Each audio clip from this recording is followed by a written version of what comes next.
Fearful Symmetry. Kraven's Last Hunt, or simply Kraven's Last Hunt, is a comic book storyline by J.M. DeMatteis and Mike Zeck, published in 1987, featuring the final battle between Marvel Comics characters Kraven the Hunter and Spider-Man. Considered one of the greatest Spider-Man stories of all time, the story was originally published in Web of Spider-Man issues 31 and 32, The Amazing Spider-Man issues 293 and 294, and Peter Parker, The Spectacular Spider-Man issues 131 and 132. The character Kraven the Hunter was subsequently retired until 2009.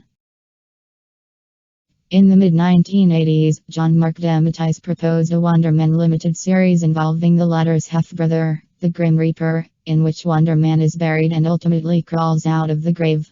Tom DeFalco turned down the proposal. Years later, DeMatteis reworked the scene of a hero coming out of the grave into a Batman story exploring what would happen if the Joker actually killed Batman. According to DeMatteis, it would effectively turn the Joker sane. When DeMatteis pitched the story to DC Comics, however, it was rejected because it happened to be somewhat similar to Batman: The Killing Joke, another Batman story that was in development at the time. DeMatteis then reworked the story to use Hugo Strange in place of the Joker, but this, too, was rejected. Finally, DeMatteis pitched the idea again to Marvel, this time with Spider-Man and a new villain he came up with specifically for the story. Marvel editorial accepted the revised proposal. Several major elements were added to the story as DeMatteis began writing it. Marvel's plans to marry Spider-Man and Mary Jane Watson prompted DeMatteis to make their marriage the emotional focus of the story. The idea of substituting Kraven the Hunter for the new villain came to DeMatteis after a chance look at Kraven's entry in the official handbook of the Marvel Universe. After Mike Zeck was brought on as penciler for Kraven's Last Hunt, DeMatteis decided it would be a good idea to use a character he and Zeck had created together: Vermin. The story was originally intended to run entirely in Peter Parker, the Spectacular Spider-Man, but editor Jim Salicrup decided to publish it as a crossover through all three Spider-Man titles, arguing that the impact of Spider-Man being killed would be lost if there were other Spider-Man stories running at the same time. While working on the story, DeMatteis commented, "I'm not looking beyond those 6 issues. The storyline really does not enter too heavily into the continuity of the other books. In fact, I almost think you could take these issues and put them on their own as a mini-series or graphic novel." Because the plot had been completely written by the time Zeck started work on Kraven's Last Hunt, he drew all 6 covers for the story before doing any of the interior art. Zeck remarked that the iconic Resurrection cover for Part 4 in Web of Spider-Man issue 32 was the absolute no-brainer of the 6 covers, and I completed that piece first. If an issue has a scene with the title hero rising from his own grave, it's like receiving the #1 gift on your Christmas list. Anyone spending even 1 second mulling over a cover idea for that issue would have been in the wrong business. The other covers followed from that one. DeMatteis' original draft for Kraven's Last Hunt was written back before the wedding, so it had to be quickly rewritten to acknowledge the recent marriage of Peter Parker and Mary Jane Watson. In 1994, DC published DeMatteis' Batman/Joker version of the story as Going Sane in Batman: Legends of the Dark Knight issues 65 through 68.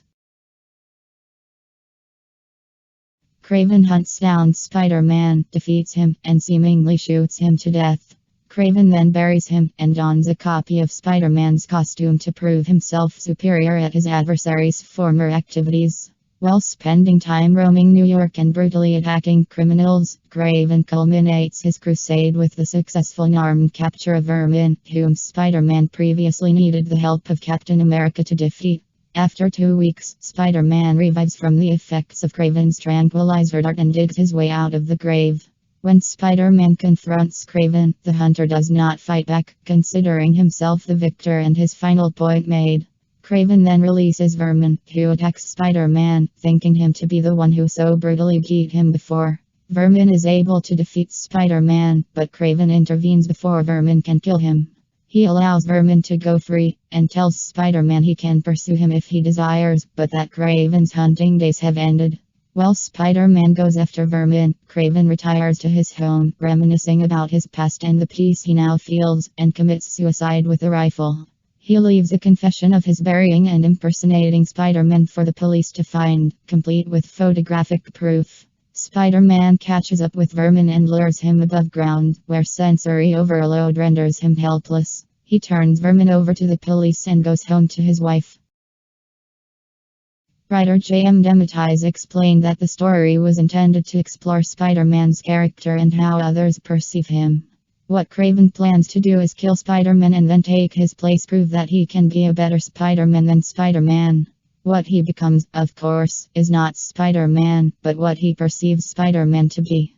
In a sense, what Kraven becomes is something akin to Frank Miller's Dark Knight character. One of the things about Peter Parker, with Spider-Man, is that he doesn't just put on a mask and become the Spider-Man. He doesn't become transformed into this dark creature of the night. No matter what costume he has, no matter what he does, Peter Parker is always a very human, passionate, caring guy. Kraven doesn't know that, and that is the major difference here. The story is told in between quotations from William Blake's poem The Tiger, with the word tiger replaced by spider.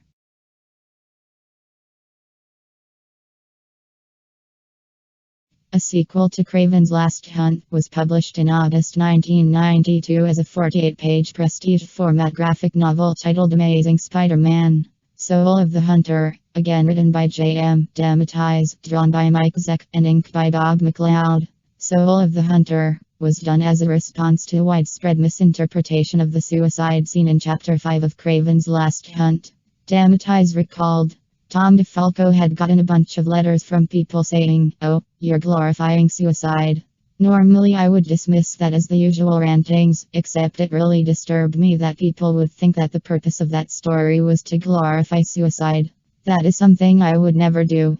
That is not my view of life or the universe. In this story, Spider-Man is confronted by Kraven's ghost.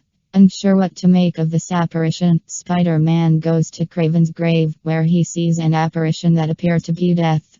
Death tells Spider-Man that he and Kraven share a spiritual bond, and that Kraven's soul cannot find the peace it craves because of Kraven's suicide. Spider-Man is then forced to confront Kraven's body from the grave. Defeating it frees Kraven's soul and allows it to find its final rest. Kraven's First Hunt is the title of two unconnected stories. A remake of The Amazing Spider-Man issue 15, which includes Kraven's first appearance in Sensational Spider-Man Annual 96 by J.M. Dematize, and the debut of Kraven's teenage daughter, Anna Tatiana Kravinoff, in The Amazing Spider-Man issues 565 through 567, who attempts to capture Spider-Man in a similar manner to Kraven in Kraven's Last Hunt. This leads into the story Grim Hunt, where Kraven's family attempt to resurrect him by sacrificing Spider-Man in an elaborate ritual, only for the ritual to be contaminated when Spider-Man's clone Kane sacrifices himself to save Peter, resulting in Kraven being reborn as an immortal in life, who can only die by Spider-Man's hand. Kraven's Last Hunt has received critical acclaim and is considered one of the greatest Spider-Man stories ever written. In 2012, Kraven's Last Hunt was voted by readers of comic book resources as the greatest Spider-Man story ever told.